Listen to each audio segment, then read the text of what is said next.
अस्सलाम वालेकुम। मेरा नाम यास्मीन है और मैं एक स्टूडेंट हूँ।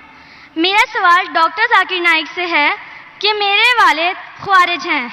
वो जमहूरी निज़ाम को काफिर कहते हैं और हुकूमत और इसमें रहने वाले लोगों को भी काफिर कहते हैं। मुझे हुक्म देते हैं कि मैं इनका नज़रिया इख्तियार करूं, लेकिन मुझे ये गलत लगता है कि मैं एक मुसलमान को काफिर कहूं। वो अब मेरी शादी भी एक ख्वारिज से कर रहे हैं। क्या ख्वारिज से शादी करना जायज़ है? वो मुझे धमकी देते हैं कि अगर मैं उनका नज़रिया ना अपनाऊं तो वो मुझे आग कर देंगे। आपका सवाल मुझे आधा सुनने में है। आपने कहा कि आपके वालिद क्या था, हमें सुना नहीं। आप जरा सवाल को वापस से दोहराएंगे बहन? मेरे वालिद एक ख्वारिज हैं। खवारिज? हाँ, खवारिज। यस। और वो जमहूरी निज़ाम और इसमें रहने वाले लोगों को काफिर कहते हैं और उनका नज़रिया ना अपना पर मुझे आग करने की धमकी देते हैं और मेरी शादी एक ख्वारिज से करना चाहते हैं।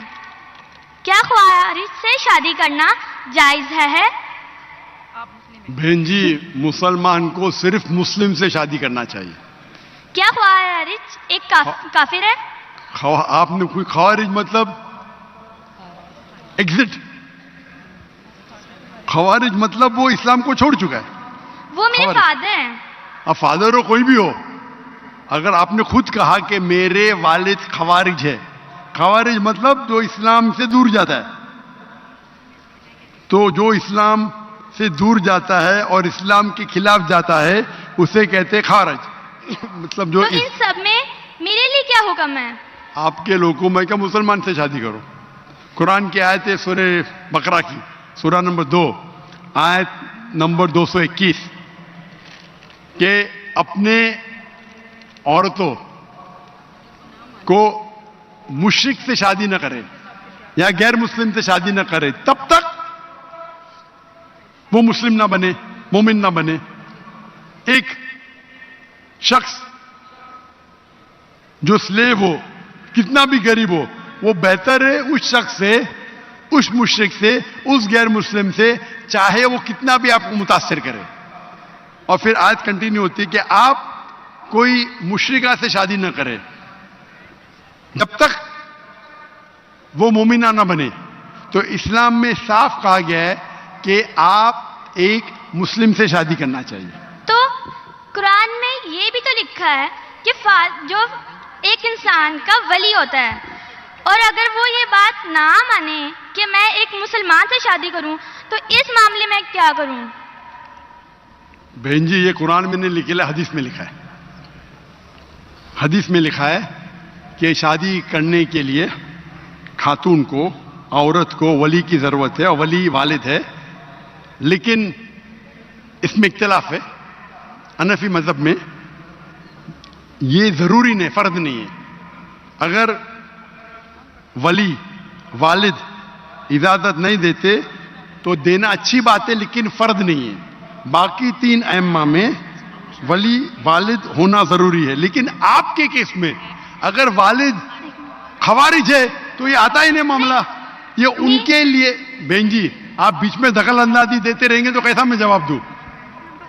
आपका सवाल खत्म हो चुका है, अभी जवाब को सुनिए। आप अगर दखल अंदाजी, आपको अपना सवाल पूरा एक साथ में बोलना चाहिए। आप बीच में दखल अंदाजी करते रहेंगे तो खत्म ही नहीं होगा ना। आपका सवाल खत्म हो गया, अभी जवाब सुनो और दूसरे को मौका दो सवाल करने का। आपने सवाल किया कि आपके वालिद खवारिज है। जो मुस्लिम के वालिदा या वालिद खवारिज या गैर मुस्लिम है उसके लिए लागू होता ही नहीं। अगर आपके वालिद गैर मुस्लिम है या खवारिज है तो आप पे ये हदीस लागू ही नहीं होती है। फिर आपको आपका वली दूसरा कोई मुसलमान बन सकता है, चाहे आपका चाचा हो, चाहे दूसरा कोई करीब हो। लेकिन ये जो फर्द है इसके अंदर फिक्र में इख्तिलाफ है। हनफी मजहब के हिसाब से अच्छी बात है क्या वली से करो, लेकिन फर्द नहीं है। अगर वालिद इस शादी के साथ रजा नहीं है फिर भी शादी हो जाती है। बाकी 3 अइम्मा के नजदीक वालिद की रजामंदी जो वली है वो फर्ज है, लेकिन आपके केस में ये लागू ही नहीं होता है। आपने जब कह दिया कि आप के वालिद खवारिज है तो उसमें लागू ही नहीं होता। ये आपको कुरान और हदीस फॉलो करना चाहिए। आपके जो करीब है, जो आपका महरम है, वो उसको आप वली बनाए, चाहे आपका चाचा है, चाहे आपका भाई है जो अब भी मुसलमान है, उसको वली बना के आप शादी कर सकते हैं। अगर आप हनफी हैं तो वो भी जरूरत नहीं, वली की जरूरत नहीं। तो आप एक अच्छे मुसलमान से शादी कीजिए। अल्लाह के रसूल फरमाते कि शादी करने के लिए 4 चीज देखता है इंसान। एक है हुस्न, ब्यूटी, एक है दौलत, कितना माल है, तीसरा नोबिलिटी, कौन से खानदान से है, और चौथा वर्च्यू, ईमानदारी, कितना ईमान है, कितना तकवा है, और सबसे बेहतर है तकवा। तो मेरी इल्तिजा आपसे है कि ऐसे मर्द से शादी करो जो तकवा वाला है, वो सबसे बेहतर है। और आप सोच समझ के डिसीजन लो, और अच्छे मुसलमान जो दीन के ऊपर अमल करता है, कुरान हदीस को फॉलो करता है, उससे शादी कीजिए।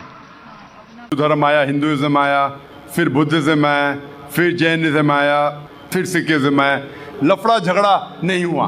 लेकिन ये जुडाइज्म, क्रिश्चियनिटी, इस्लाम में हमेशा झगड़ा है। क्यों? आप शायद अपने मजहब के बारे में नहीं जानते।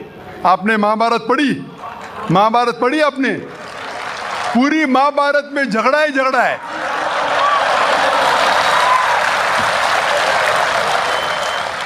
बाकी मजहब के नहीं, अपने आपस में। अगर आप पढ़ते महाभारत, जो एक स्मृति है जो मैं पढ़ चुका हूं, उसके अंदर कजिन्स, रिश्तेदारों के बीच पांडव 5 और कौरव 100 झगड़ा होता है। महाभारत में झगड़े के बारे में जितने वर्सेस है, कुरान मजीद से कई गुना ज्यादा। अगर गिनेंगे हम, कुरान मजीद गिनेंगे कितने वर्सेस है, महाभारत में कई ज्यादा है। और जब आप भगवत गीता पढ़ते हैं, भगवत गीता महाभारत का एक हिस्सा है, 18 चैप्टर्स है। भीष्म पर्व के चैप्टर नंबर 25 to 42 को कहते हैं भगवत गीता। और भगवत गीता सबसे ज्यादा पढ़ी जाने वाली किताब है हिंदू मजहब में। और यहाँ ये भगवत गीता श्री कृष्ण राय दे रहे, सलाह दे रहे, सजेशन दे रहे, एडवाइस दे रहे अर्जुन को। जब आप पढ़ते Bhagavad Gita chapter number 1 verse number 45-46, Arjun जंग के मैदान में अपने हथियार को जमीन पे रखता है और कहता है श्री कृष्ण से, मैं जंग के मैदान में निहत्था मरना पसंद करूंगा बनिस्बत अपने रिश्तेदारों से लड़ूं। ये कहता है, आपने पढ़ी होंगी। उसके फौरन बाद चैप्टर नंबर 2 वर्स नंबर 2 और 3 में श्री कृष्ण कहते हैं अर्जुन से, अर्जुन तुम इतने बुज़दिल कब से बन गए, तुम नपुंसक कब से बन गए? How have these impurities come in your heart, how have you become important?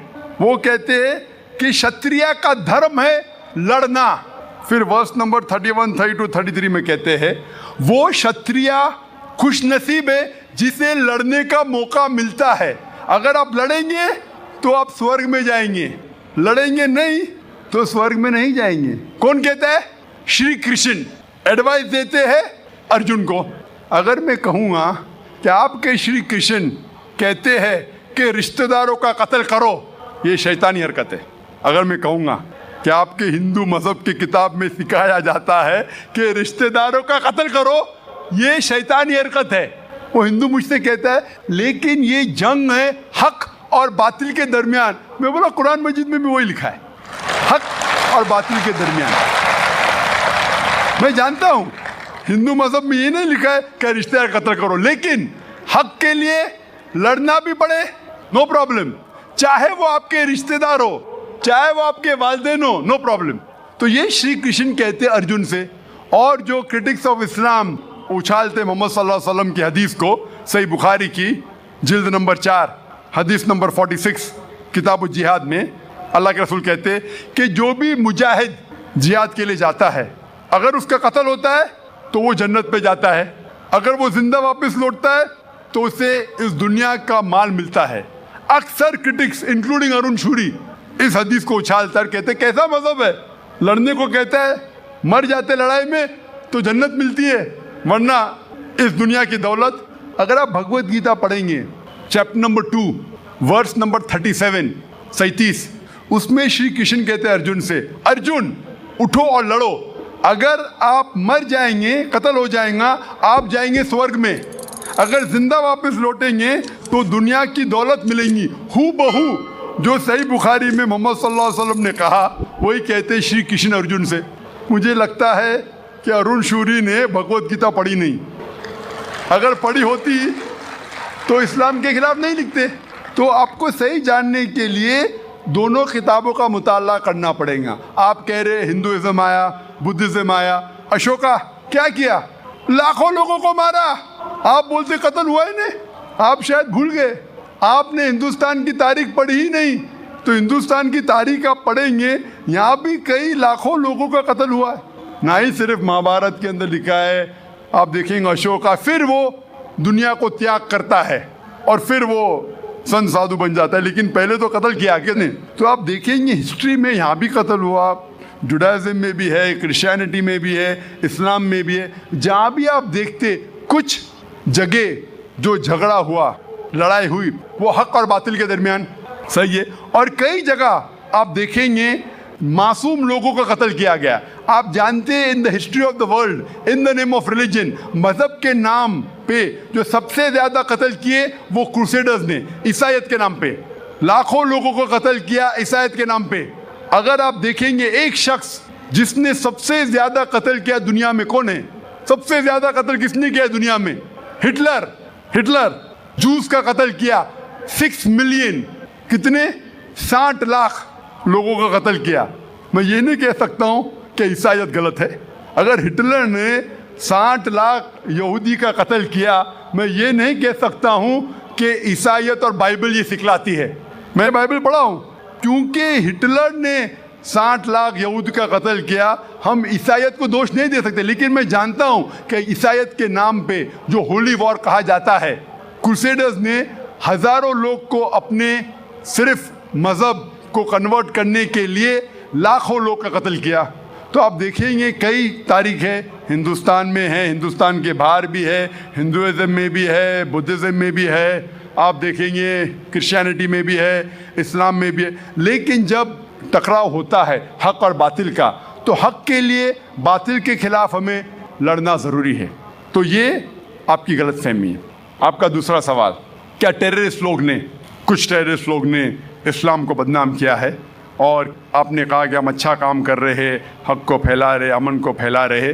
आप कहते हैं, कुछ हद तक सही कहते, जैसे मैंने कहा कि जो मीडिया जिसे टेररिस्ट कहती है, वो टेररिस्ट कौन से टेररिस्ट है वो हमें जानना ज़रूरी है।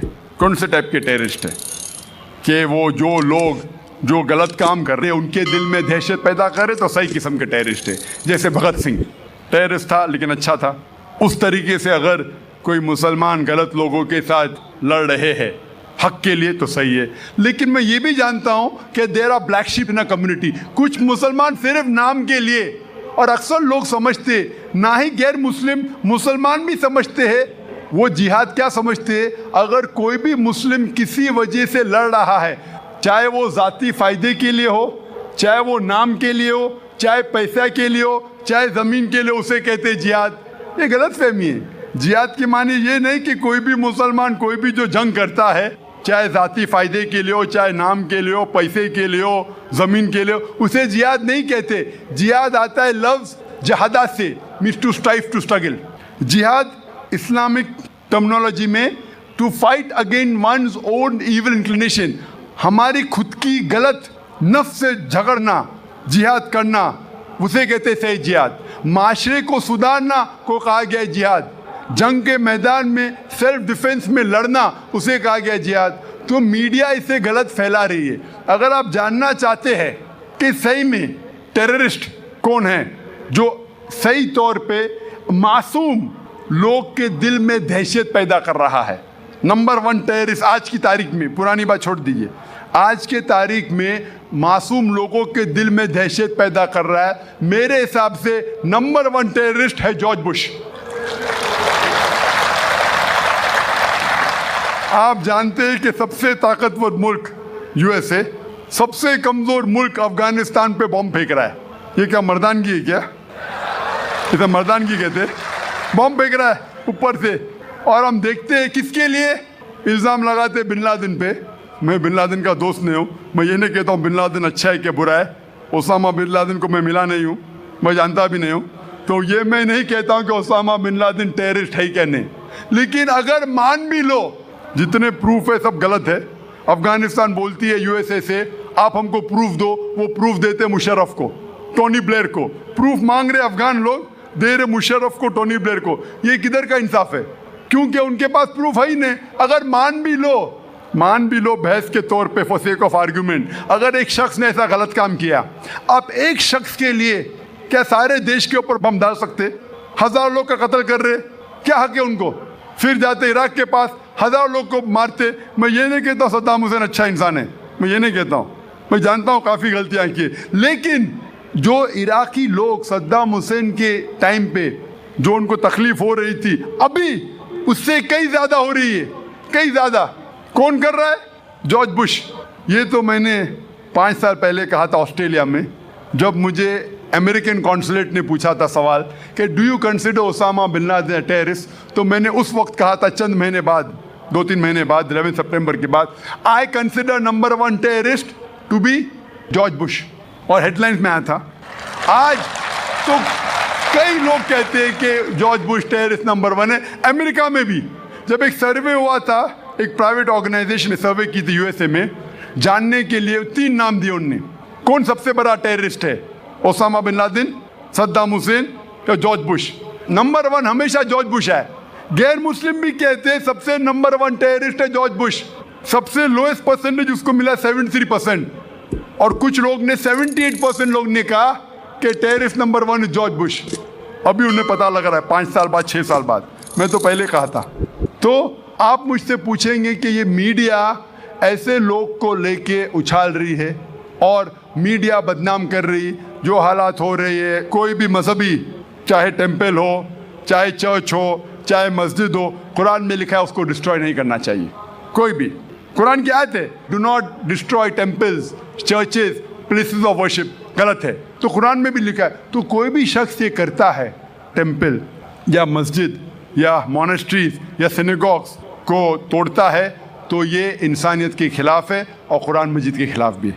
Hope that answers the question.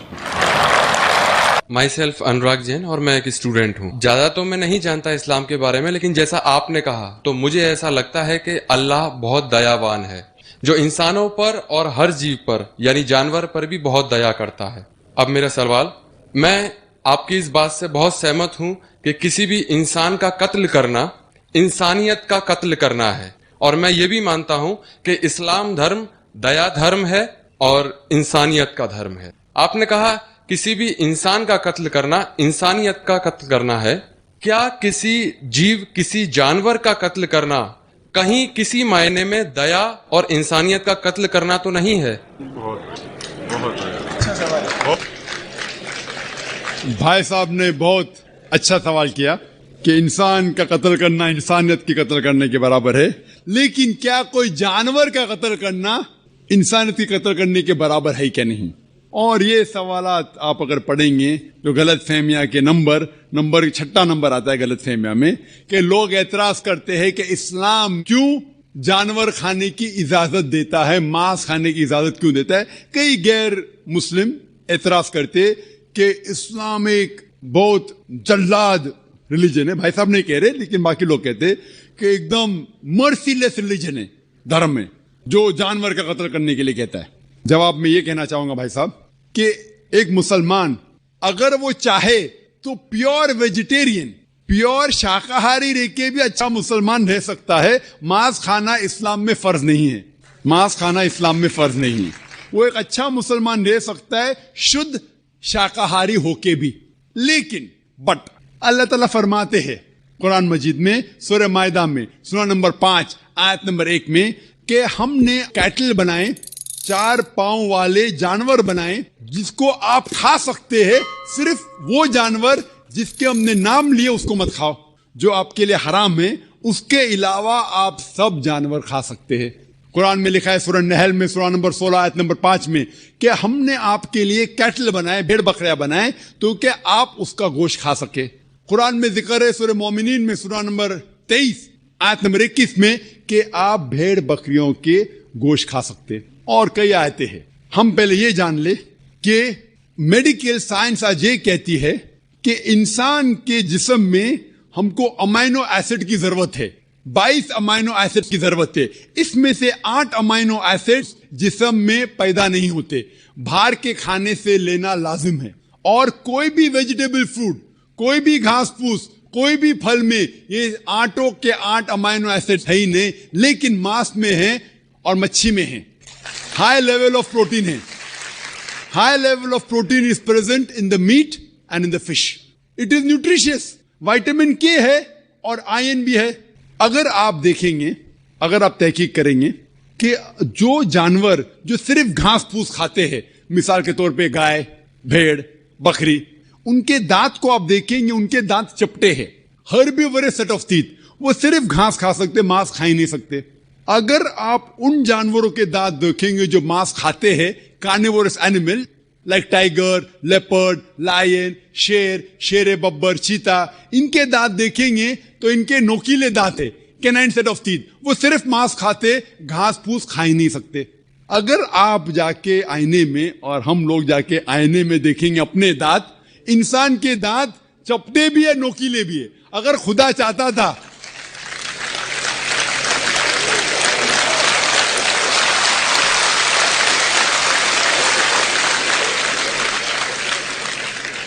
अगर खुदा की ये इच्छा थी कि इंसान सिर्फ घास फूस खाए तो ये नोकीले दांत कैनाइन टीथ क्यों दिए? तो मैं डॉक्टर हूं, मांस खाने के लिए। डाइजेस्टिव सिस्टम जो है हर्बीवोरस एनिमल का, गाय बकरी का डाइजेस्टिव सिस्टम, वो सिर्फ घास फूस डाइजेस्ट कर सकता है, हजम कर सकता है, गोश्त को हजम कर ही नहीं सकता है। आप अगर शेर, चीता, शेर बब्बर का डाइजेस्टिव सिस्टम देखेंगे, वो घास फूस हजम कर ही नहीं सकता है, सिर्फ गोश्त हजम कर सकता है। हम इंसानों का डाइजेस्टिव सिस्टम अल्लाह सुब्हाना व तआला ने इस तरीके से बनाया कि घास फूस भी हजम कर सकता है, गोश्त भी। तो हम घास फूस भी खा सकते हैं, गोश्त भी खा सकते हैं। और आप देखेंगे कि बहुत से लोगों को गलत फहमी है कि हिंदू मजहब में, हिंदू धर्म में गोश्त खाना हराम है। ये बिल्कुल गलत फहमी है।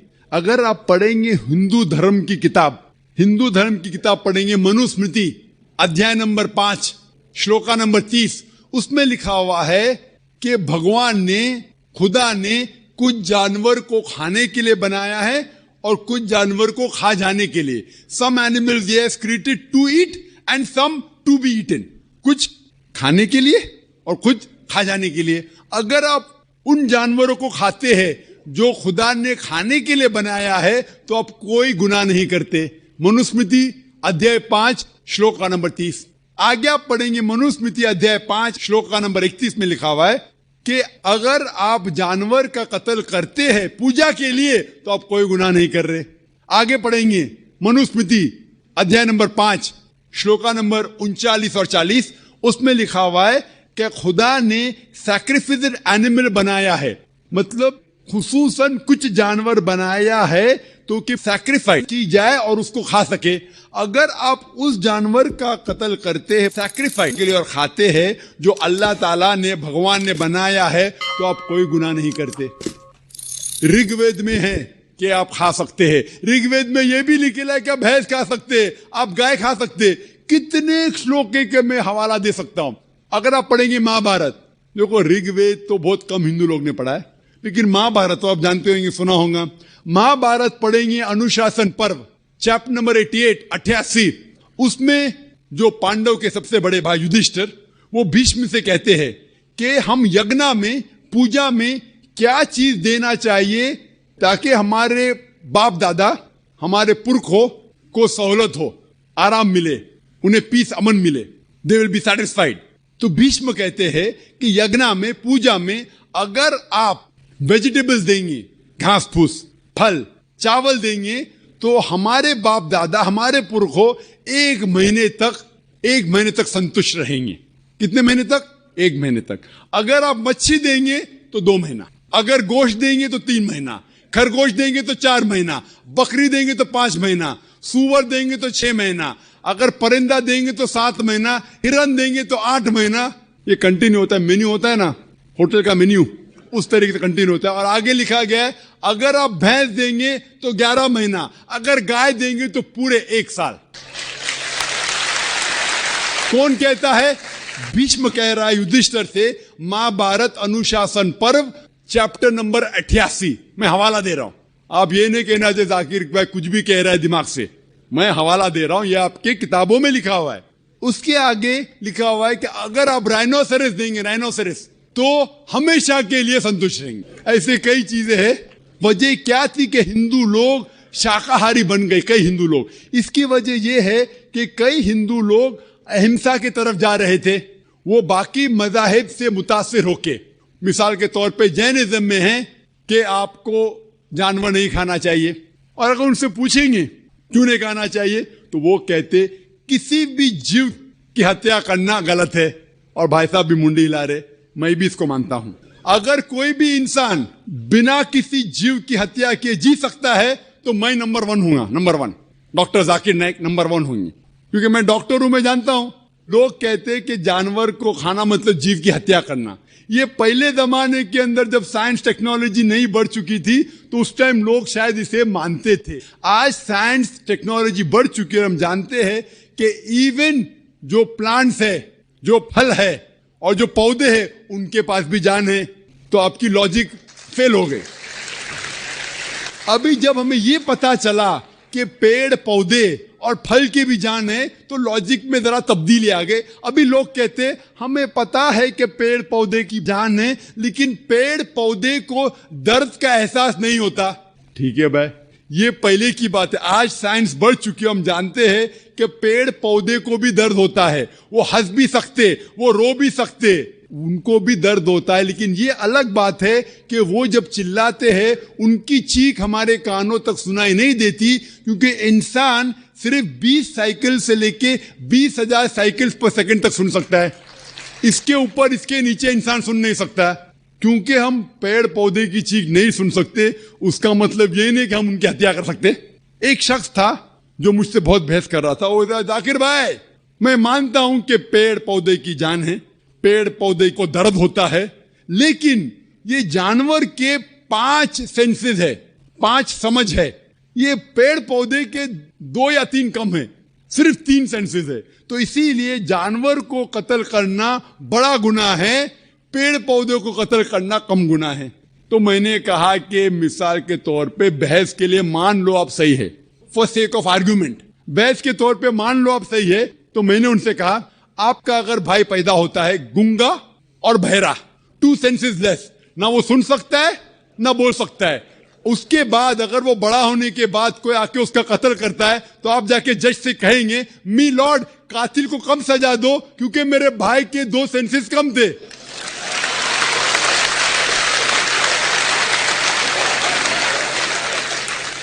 आप तो उल्टा ये कहेंगे कि मेरा भाई तो मासूम था, वो गूंगा था, सुन भी नहीं सकता था, बोल भी नहीं सकता था, उसको डबल सजा दो।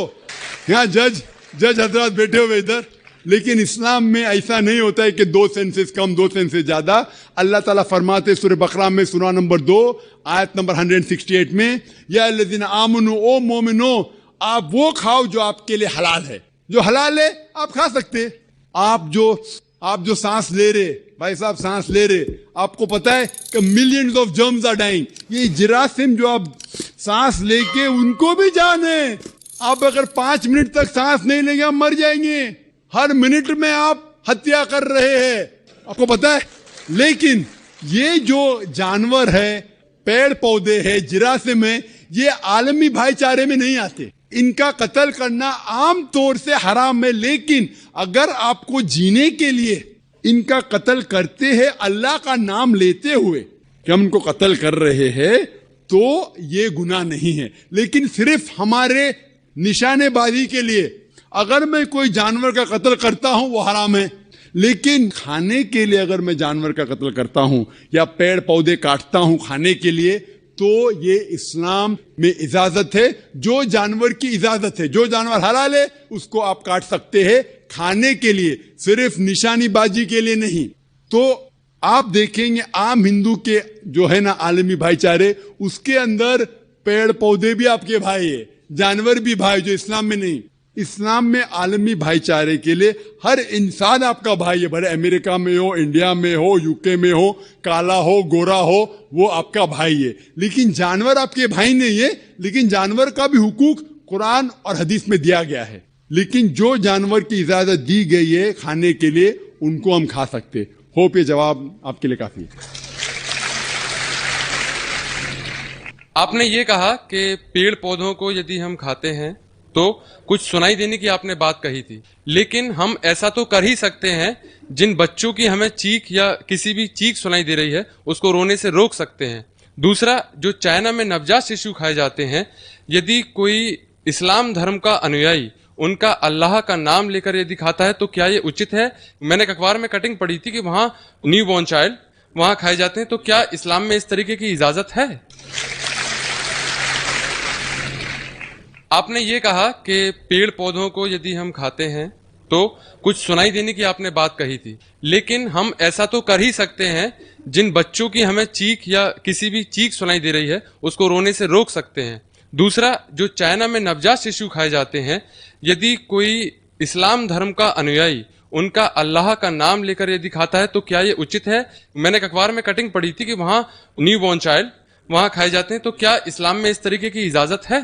भाई साहब ने सवाल किया कि क्योंकि बच्चों की जो चीख सुनाई देती तुम चुप कर लेते, सुनाई नहीं दे तो क्या करेंगे? और उन्हें सवाल पूछा कि चाइना में बच्चों का गोश्त खाया जाता है, वो बिल्कुल हराम है। जैसा मैंने कहा, सिर्फ उन जानवर जिनकी इजाजत है वो जानवर का गोश्त आप खा सकते। इंसान का गोश्त खाना तो बिल्कुल हरामी है। किसका भी नाम लो, किसका भी नाम लो, अल्लाह का नाम लेके सूअर भी खाना हराम है। जो जानवर की इजाजत है वो ही जानवर खा सकते हैं, और कोई भी जानवर ने, भले आप अल्लाह का नाम लो या ना लो, अल्लाह ने जब इजाजत दी नहीं तो नाम लेके क्या फायदा। और आपका जो पहला सवाल था कि बच्चों की चीख सुनाई देती तो चुप करते हैं, नहीं सुनाई दी तो क्या करेंगे? अगर बच्चा गूंगा है तो क्या करेंगे? आप उसको दूध नहीं देंगे? गूंगे बच्चे को क्या करेंगे?